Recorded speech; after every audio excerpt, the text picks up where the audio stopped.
Something is wrong with this giant grouper. Half submerged beneath a shattered coral ledge, its massive body barely moves.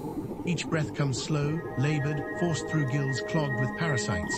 Isopods cling to its mottled skin like living armor, burrowing into the soft tissue around its eyes, its fins, the delicate folds beneath its jaw. This is a fish built to dominate the reef, 3 feet of raw muscle, a mouth capable of swallowing prey whole in a single violent gulp. And yet tonight, it is powerless. The infestation has been building for weeks. What began as a few opportunistic hitchhikers has become a siege. The parasites feed on blood and mucus, weakening the grouper hour by hour, robbing it of the strength it needs to hunt, to defend its territory, to simply survive. Its normally sharp eyes are clouded, half-swollen shut. Its gill covers flare irregularly, fighting for oxygen through tissue that is slowly being consumed alive. Above the ledge, the reef hums with its usual chaos, the flicker of damselfish, the distant thrum of a passing current. But here, in the shadow of the rock, one of the ocean's most formidable predators is losing a battle it cannot fight alone. The grouper drifts forward, its massive tail sweeping weakly against the sand. It needs help, and on this reef, help has a very particular address. Rising from the rubble ahead is a modest outcropping of brain coral, barely the size of a beach ball. To the untrained eye, it looks unremarkable, but to every creature on this reef, it is sacred ground.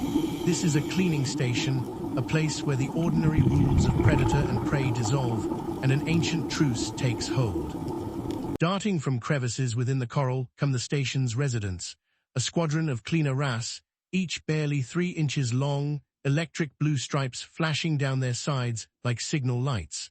They move with quick, confident precision, performing an unmistakable dance, a rapid, rhythmic bobbing that broadcasts one message across the reef. Open for business, even to a fish large enough to eat them in a single bite. The grouper senses the signal. Drawn by instinct honed over millions of years, it labors toward the station, its bulk casting a long shadow over the reef floor. This is the moment of vulnerability.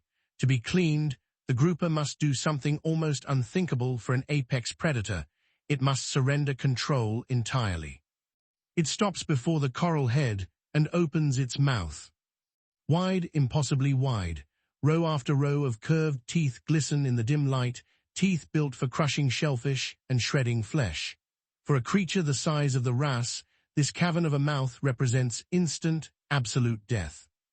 And yet, without hesitation, the first wrasse swims straight inside. It is a breathtaking gamble, replayed here every single day.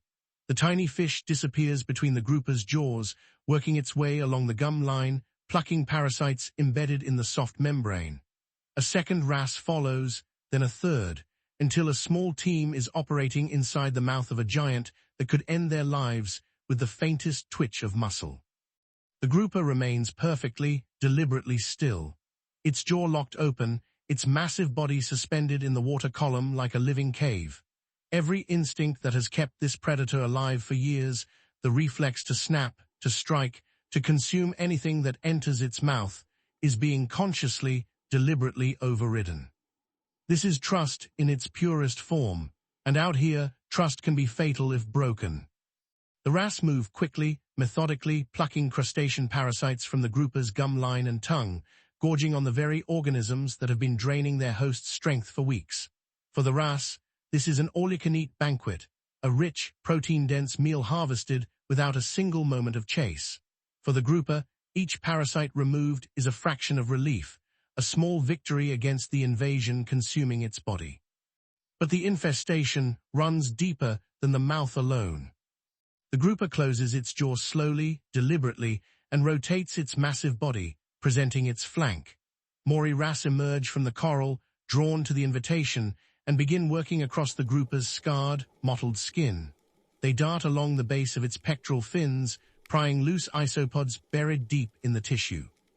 They work along the gill covers, the most dangerous parasites clustered exactly where the grouper is most defenseless. Where a single wrong movement could tear delicate gill filaments the fish needs to breathe. The grouper barely twitches.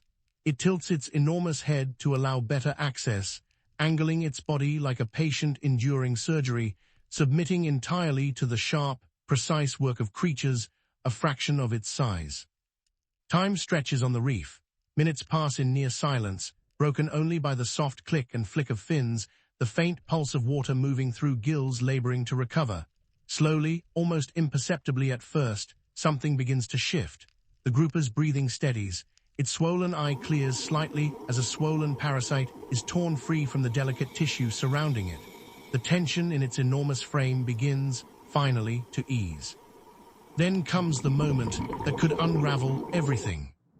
A shape moves at the edge of the reef, a reef shark, drawn perhaps by the disturbance, cruising low along the sand.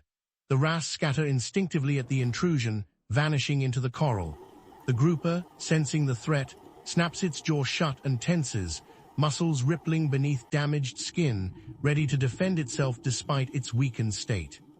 For a long, suspended moment, the reef holds its breath. But the shark is not hunting. It passes, uninterested, gliding into the blue beyond the reef's edge, and the tension breaks as quickly as it arrived. One by one, the wrasse re-emerge from their hiding places, cautious but undeterred. The grouper, exhausted but resolute, opens its mouth once more, offering itself again to the cleaners it so desperately needs. The work resumes. Isopod after isopod is stripped away.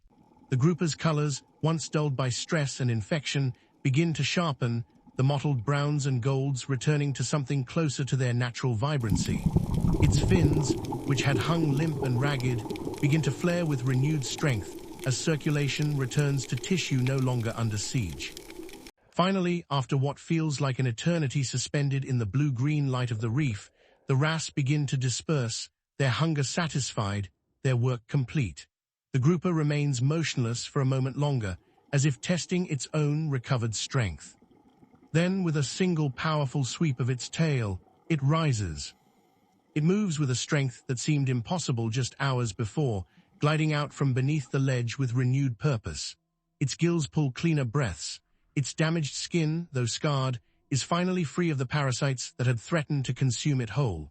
It is, once again, the reef's quiet giant, recovered, restored, and ready to reclaim its place at the top of this fragile, interconnected world. Behind it, the cleaning station falls quiet, the wrasse retreating into their coral fortress, waiting for the next desperate visitor drawn by instinct to this small patch of sanctuary on an unforgiving reef. It is a fleeting alliance, forged in vulnerability and trust, between a predator large enough to end 100 lives in a single day and creatures small enough to be swallowed without a second thought. And yet, out here in the wild blue, survival is never guaranteed by size or strength alone. Sometimes, it depends entirely on the courage to let something small come impossibly close. If you enjoyed witnessing this remarkable bond between predator and cleaner, make sure to subscribe for more incredible stories from the wild. Drop a comment below with your thoughts, and give this video a like to help more people discover the astonishing alliances hidden beneath the waves.